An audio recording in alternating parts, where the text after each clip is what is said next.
네, 오늘 재밌는 얘기 또 한두 가지 해볼까 합니다. 우선 이 오바마가 이제 재선이 됐고, 미국은 뭐 웬만하면 재선이죠. 뭐 미국은 뭐 단년도 임기로 끝나는 사람이 오히려 굉장히 드문 정도입니다. 예를 들어서 뭐 70년대 말에 이제 카터 대통령이라고 있었어요. 그건 뭐 북한에도 왔다 갔다 하면서 그 카터는 뭐 한국에 한미 정상회담하러 와서 영빈관에 자지 않고 미군 부대에 가서 잤어요. 그래서 결국에는 그 카터의 미국 CIA가 김재규로 하여금 김재규를 부채질해서 박정희의 가슴에 총을 쏘도록 만든 게 그 카터입니다. 그 박정희 당시 그 대통령이 이제 그 핵무기 개발에 대한 강력한 의지를 가지고 있었고, 실제로 이제 핵무기를 거의 개발하는 단계로 이제 진입을 했기 때문에 견딜 수 없었다. 그래서 그 김재규 재판에 보면 김재규의 최후 진술에도 그런 내용이 나옵니다. 물론 구체적으로 자기를 뭐 대한민국의 대통령으로 만들어 주겠다고 하는 미국의 약속이 있었다고 얘기하지는 않았지만, 말하자면 그걸 암시하는 듯한 그런 그 유사한 표현을 제가 직접 옮기기는 좀 그렇습니다. 근데 유사한 얘기를 했었어요, 김재규가. 그래서 이제 그 용기를 얻어서 쏜 겁니다, 그 총을. 근데 카트가 이제 단임으로 끝났고요. 그 다음에 레이건이 이제 중임을 했죠. 레이건도 이제 2번 하고, 그 다음에 아버지 부시, 조지 부시 대통령의 아버지 부시가 이제 단임을 하고, 그 다음에 클린턴이 2번을 하고, 그 다음에 이제 아버지 부시를 단임으로 쫓아낸 게 미안했던지 그 아들 조지 부시를 대통령을 시켜서 2번을 했죠. 하고 이번에 이제 오바마가 이제 다시 2번째 하게 되고, 그렇습니다. 미국 이제 대통령이 새로 어떻든 이제 2기를 출범하게 됐고, 중국에 이제 그 시진핑이 이제 등장하게 되었습니다. 시진핑, 리커창이 이렇게 소위 등소평 이후에 5기 5번째 이제 주석직을 이어받는 이제 그런 G2 뭐 이런 거 가지고 말이 많습니다. G2냐, 그래 시진핑과 후진타오가 일성으로 뭐 시진핑 얘기죠. 뭐 시진핑 일성으로 국제적 지위에 걸맞는 군사력을 갖도록 하겠다. 소강사회, 모두가 안락한 사회, 뭐 이런 얘기를 했습니다만은, 뭐 중국 국민들 얘기죠. 소강사회로 가겠다, 뭐 이제 이런 얘기를 했습니다. 근데 우리의 눈에 띄는 대목은, 소위 그 G2, 국제적 지위에 걸맞는 군사력을 갖겠다는 이제 그런 대목입니다. 지금 그 중국의 군사력은 뭐 굉장히 팽창하고 있습니다. 2000년도 들어와서 불과 한 10년 남짓한 동안에 800 몇 억 달러인가요? 해서 이게 그 2000년도보다 4배나 늘어났습니다. 이 숫자로 절대액수 자체가 4배나 늘어났다고 하는데, 그래서 군사대국화하겠다 뭐 이런 얘기를 했습니다. 이제 그런 얘기를 염두에 넣으면서 제가 지금부터 전혀 달라 보이는, 관계없어 보이는 몇 가지 얘기를 쭉 애둘러서 이렇게 가도록 하겠습니다. 아마 혹시 그 학교에서나 제 강의를 학교에서나 아니면 다른 곳에서 제 강의를 쭉 들으신 분들은 석유 고갈론이라는 것은 웃기는 얘기다. 석유는 고갈되고 있지 않다. 이런 얘기를 타는 것을 아마 여러분들이 들으셨을 겁니다. 근데 이 석유 고갈론이 처음 나온 것은 1930년대입니다. 1930년대 석유를 쓰는 나라라고 하면 미국 정도죠. 미국 정도가 이제 석유를 썼고, 그 다음 나머지는 뭐 아직도 여전히 석탄을 쓰고 있고, 우리나라 예를 들어서 발전한다, 우리나라 전기 이런 거 하잖아요. 다 아직도 거의 절반이 석탄을 쓰고 있습니다. 석유를 쓴 나라는 미국밖에 거의 없었던 시절에 이제 미국이 혼자서 석유를, 소위 록펠러가 엄청나게 이제 석유를 미국의 전 가정에 공급해 주면서 이제 석유를 쓰게 되었는데, 그래서 록펠러 자체가 이제 석유 스탠다드 오일을 통해서 어마어마한 독점 체제를 구축했지만 그 독점 체제를 구축하는 과정에서 석유 가격이 엄청나게 떨어졌습니다. 독점 가격으로 올라가지 않았습니다. 김종호 교수가 이제 독점에 대해서 최근에 그 정규제 TV에도 올려서 여러분들 아마 그걸 재밌게 보고 있을 거라고 짐작합니다만은, 록펠러가 석유를 독점을 해서 미국 시장의 95%를 장악했는데 95%를 장악하는 동안에 석유 가격은 엄청나게 떨어진 겁니다. 근데 그렇게 이제 석유 가격이 떨어졌기 때문에 거기에서 전기, 전자 산업, 자동차 산업이 폭발했던 겁니다. 다른 나라에서는 가격이 그렇게 나오지 않기 때문에 에너지 가격이 뭐 자동차, 전기 산업을 알아봤자 할 수가 없었던 거예요. 그러면 이제 필라델피아 박람회 할 때 이제 에디슨이라는 사람이 그때 이제 밤에 전기불을 환히 켰다 그러죠. 그때 한국에서 박영효인가요? 그 사절단으로 가서 그때 쓴 그 일기가 있습니다. 온 하늘에 뭐 달덩어리가 온 하늘에 뭐 수천 개가 불야성이다라고 표현했던 그 정구를 보고 달이라고 표현한 거죠. 달이 뭐 온 하늘에 뭐 아마 제 기억으로는 제가 읽었던 기억으로는 박영효이지 싶습니다만은 확신할 수는 없네요. 어떻든 그렇게 해서 석유가 가격이 굉장히 싸져서 무지하게 쓰기 시작한 거죠. 그 당시 미국 사람들이 느끼면은 야 이거 큰일 났다. 석유가 우리가 이렇게 많이 써도 되냐 하고 지구 안에 석유가 얼마나 있을지를 처음 조사했던 것이 1930년입니다. 뭐 록펠러 얘기는 제가 지난번에 한번 해드린 바 있고 그 조사를 해보니까 그때 40년 남았다 뭐 이렇게 된 이후로 그 다음에 1970년이 되어서 야 40년 지났다 또 한번 보자 하고 또 조사를 해보니까 또 40년 남았다 또 40년이 지난 2010년에 UN에서 이번엔 조사를 해보니까 또 40년 남았다 이렇게 되어 있는 겁니다. 근데 이제 우리들은 하도 귀가 따갑게 석유 고갈론, 자원 고갈론에 대해서 말도 안 되는 얘기를 너무나도 많이 들었기 때문에 석유는 고갈되고 있을 것이다라고 굳게 믿고 있습니다. 그러나 이 표를 한번 보시죠.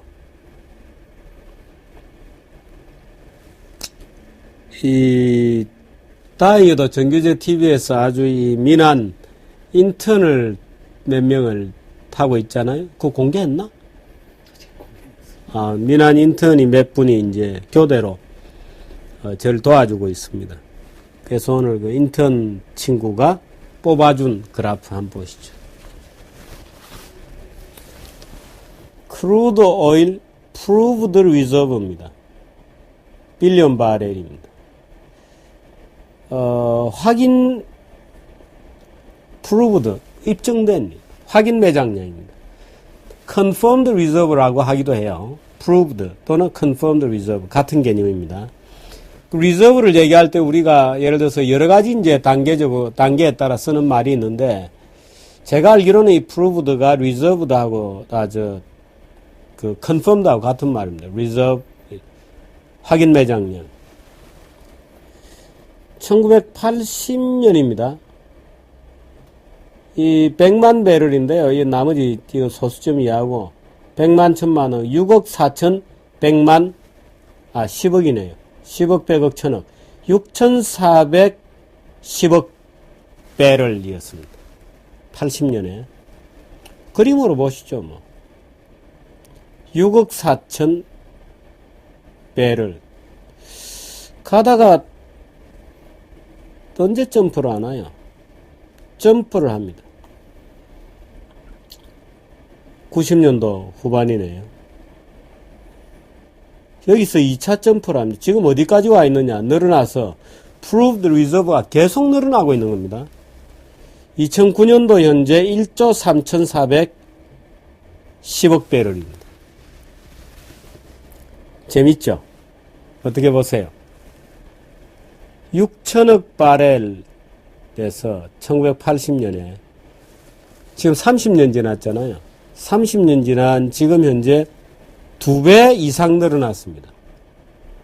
2배 이상 늘어났어요. 석유가 이거 웬일이에요, 이게.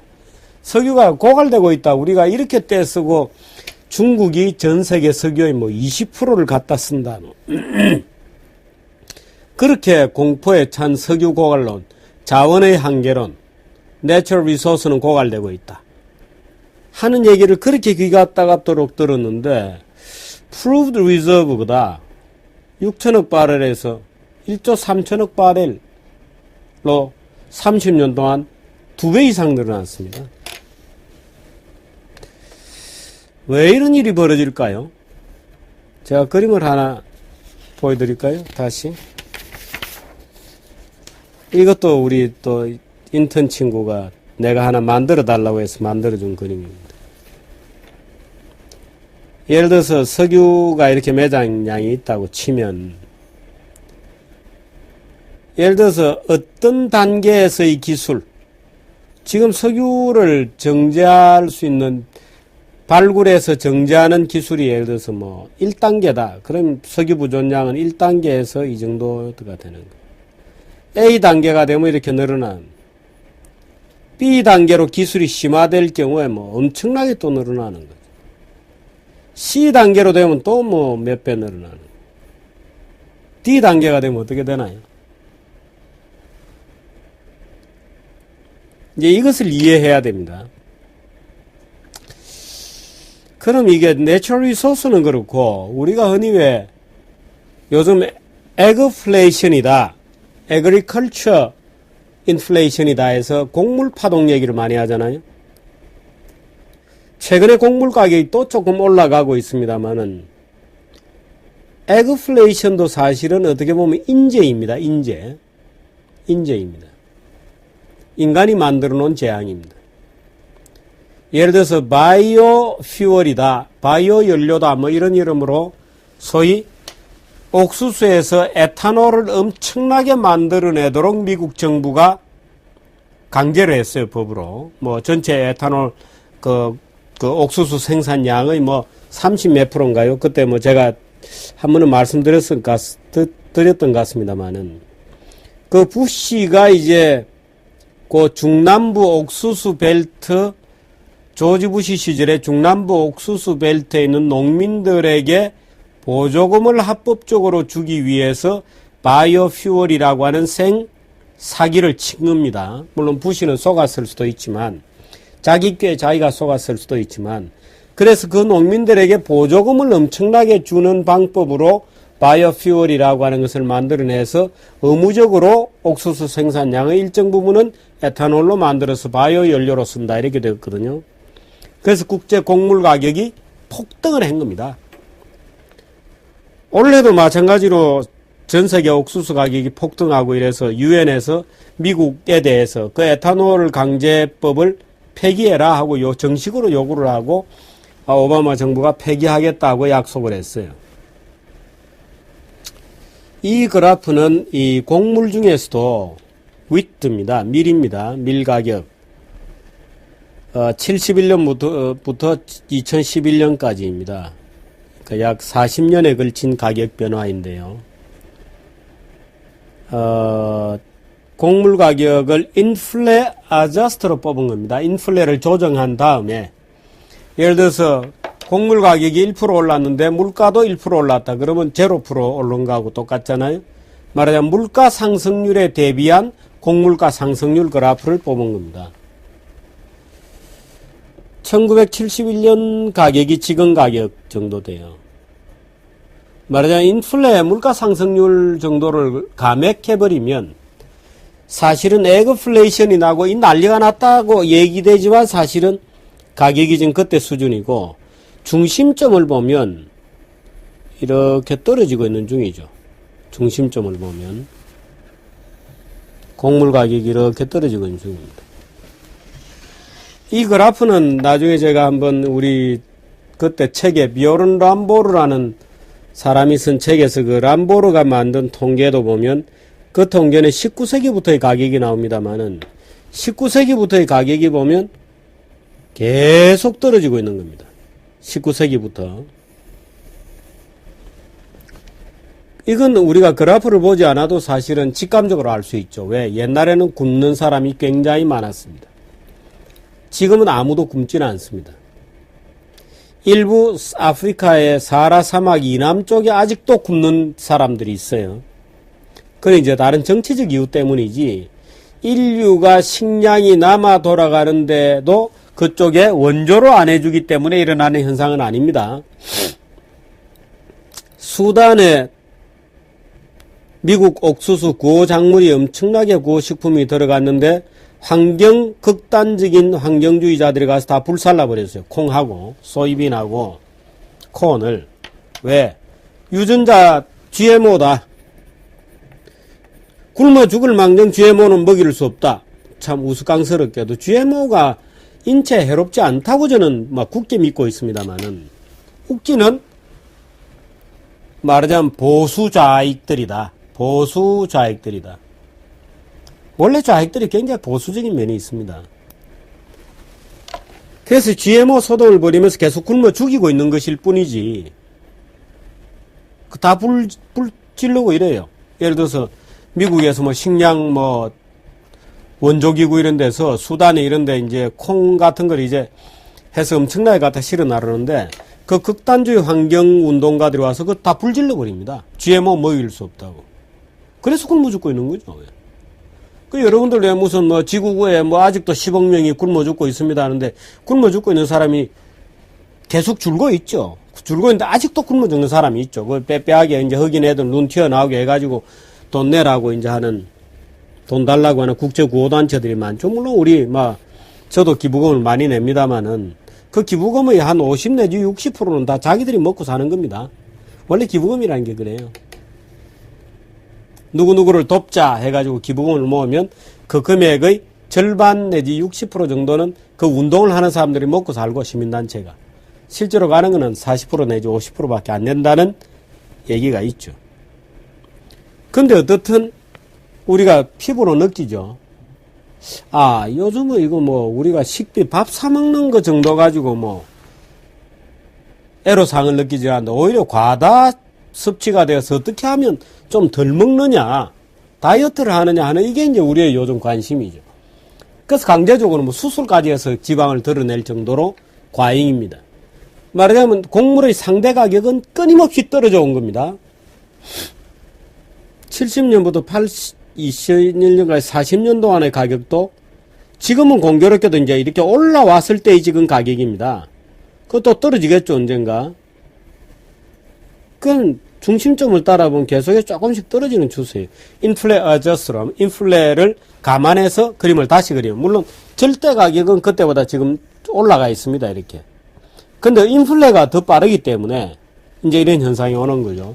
말하자면 이걸 이제 놔두고 뽑으려면 이걸 자꾸 쭉 올리면 되죠, 이렇게.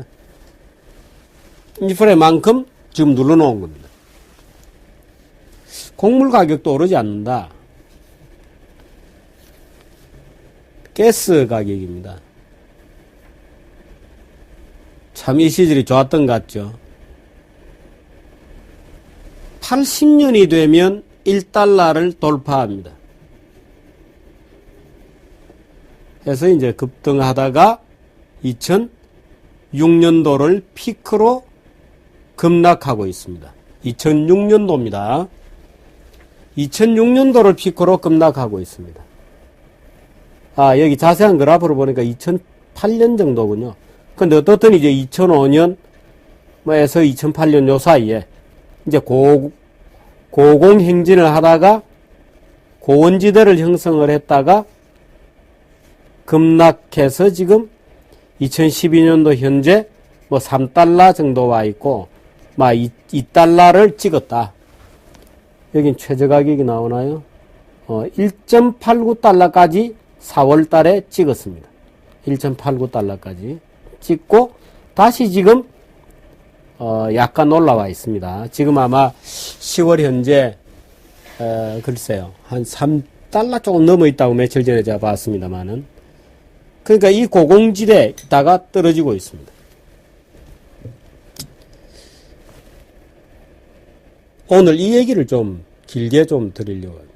왜 떨어졌나? 2006년도 언저리를 피크로 2005년도, 6년도부터 이렇게 꺾였는데, 왜 꺾였나? 셰일가스 때문에 그렇습니다. 셰일가스는 지금 이제 오바마의 발표로도 미국이 100년간 쓸 수 있다는 거거든요. 근데 사실은 아까 그림을 그려준 것이 최근에 미국 정부가 다시 조사를 했는데, 미국의 석유 부존량이 얼마나 있는가 하고 다시 조사를 했는데, 종전의 10배 정도의 부존량이 있는 거로 파악이 되는데 발표를 안 하고 있다는 얘기거든요. 아마 현실의 에너지 가격이 좀 충격이 너무 크기 때문에 아마 발표를 안 했을 수도 있죠. 그러니까 기술 단계가 A 단계에서 C 단계 정도로 점프를 했기 때문에 A 단계에서 요만큼 있다가 어마어마한 양이 새로 부존량으로 드러났다 이렇게 볼 수도 있겠죠.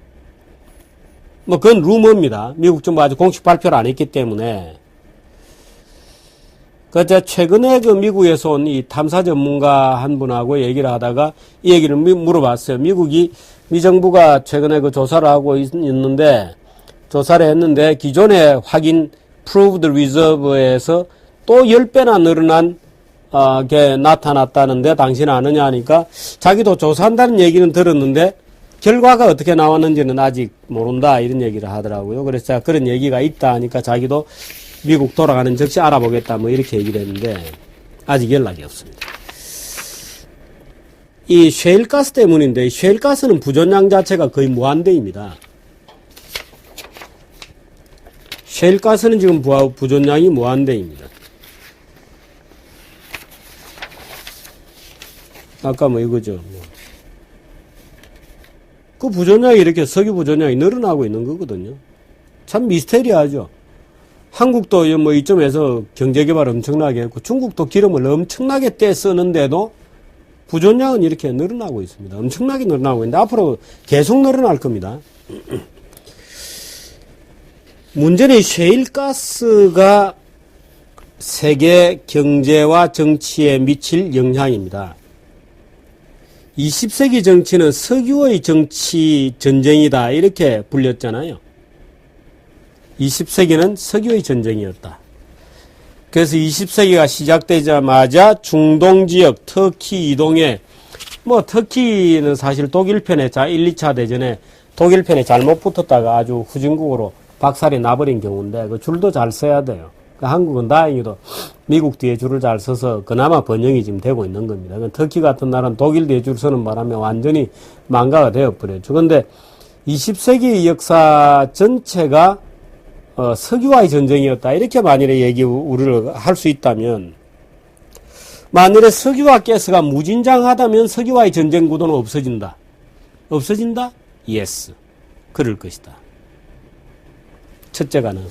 소위 석유가 지오폴리티카란 여러 가지 세력 관계를 완전히 판도를 바꿀 거다. 예를 들면, 지금 제가 지난 7월 달에 그 미국 갔다 와서 석유, 셰일가스 얘기 이런 걸 잠깐 드렸습니다만은, 그때도 이제 제가 여러 가지 그런 얘기를 미국 사람들하고 많이 했어요. 근데 미국에 포트가 있는데 이 포트에 내추럴 LNG 이제 포트들이 쭉 있고 이제 석유든 가스든 이제 수출이 많은 포트가 약 40개 정도 있는데 이때까지 미국은 석유 수출 금수 국가였어요.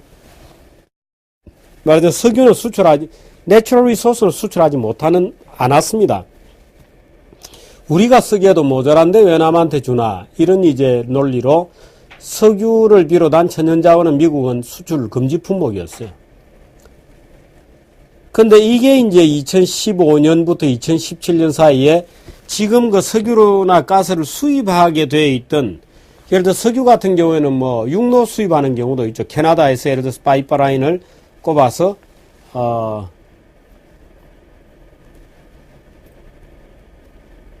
그 지역 이름이 기억이 안 나네요. 그 지역으로 이제 파이프라인을 꼽아서 이제 밑에 텍사스 옆으로까지 끌어내립니다.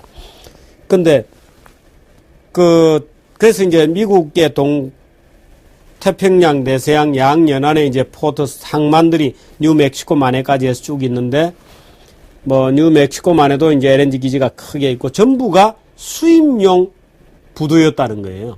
수입용 부두. 근데 이걸 전부 이제 수출용 부두로 바꾸고 있는 중입니다, 지금. 거의 몇 년이 걸리는 거죠. 그러니까 2006년도에 셰일가스가 처음 나와서 아까 보던 그 그래프가 나온 겁니다. 2006년도에 셰일가스가 처음 개발되면서 이제 이 꺾인 거죠. 가스 가격이 엄청나게 꺾이고 있는데, 그래서 전 세계적으로도 이 정도 보면 원래는 웨스텍사스 기름, 그 WTI가 맨 위에 있고 그다음 브렌트, 그다음에 두바이가 제일 쌌는데 지금은 두바이가 오히려 굉장히 비싸죠. 브렌트하고 비슷하고 WTI는 밑으로 쭉 쳐져 있습니다. 오바마가 당선되고 그 다음 날 이제 WTI 기름이 뭐 2점 몇 프로인가 아주 폭락을 했습니다만은 아마 앞으로도 올라갈 일은 없겠죠. 그래서 WTI 가격이 그렇게 계속 떨어진 이유도 말하자면 대체적인 가스 가격이 계속 떨어지고 있기 때문이죠.